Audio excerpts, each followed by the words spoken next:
নারীদের ডিভোর্স হওয়ার যে অন্যতম কারণটি সেটা হচ্ছে বাবার বাড়ির কুপরামর্শ। ভালো করে মনে রাখবেন, অনেক মায়ের কারণে অনেক মেয়ের সংসার নষ্ট হয়ে যায়। মা তাকে কুপরামর্শ দেয়, মা, তারপরে বোন, এরপরে ভাই তাকে কুপরামর্শ দেওয়ার ফলে সে তার স্বামীর সাথে খারাপ ব্যবহার করে স্বামীর কাছ থেকে ডিভোর্স নিয়ে নেয়। অনেক মেয়ে আমাকে এমন ফোন দিয়েছে যে প্রথমে তালাক হয়ে গেছে, মা তাকে তালাক দিতে বলছে, এরপরে আস্তে আস্তে এখন আর বিয়ে হয় না অন্য জায়গায়, এবার মা তাকে বোঝা মনে করতেছে, বোন তাকে বোঝা মনে করতেছে, ভাই তাকে বোঝা মনে করতেছে। সুতরাং আপনার পরিচয় আপনার বাবার বাড়ি নয়। নারীদেরকে বলবো, আপনার পরিচয় হচ্ছে আপনার স্বামীর বাড়ি।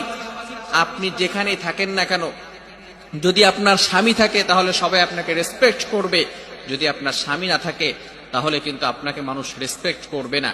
এজন্য স্বামীর বাসায় একটু কষ্ট হলেও আপনি আল্লাহ তাআলার কাছে কান্নাকাটি করেন, একটু ধৈর্য ধারণ করেন, দেখবেন আল্লাহ পাক রব্বুল আলামিন ব্যবস্থা করে দিবেন। এই জন্য এই তিনটি কারণে মেয়েদের সাধারণত ডিভোর্স হয়ে থাকে। এক নাম্বার হচ্ছে অতিরিক্ত জেদ, এটা করা যাবে না, অতিরিক্ত রাগ দেখানো যাবে না। দ্বিতীয় নাম্বার হচ্ছে স্বামীর মুখে মুখে তর্ক করা যাবে না। তৃতীয় নাম্বার, বাবার বাড়ির কুপরামর্শ নেওয়া যাবে না। আল্লাহ তাআলা আমাদের সকল সংসারগুলোকে, এই বাংলাদেশ নয় সারা মুসলিম যত সংসার রয়েছে সকল সংসারগুলোকে সুন্দরভাবে সুখময় জীবন দান করেন। সকলে বলেন আমিন।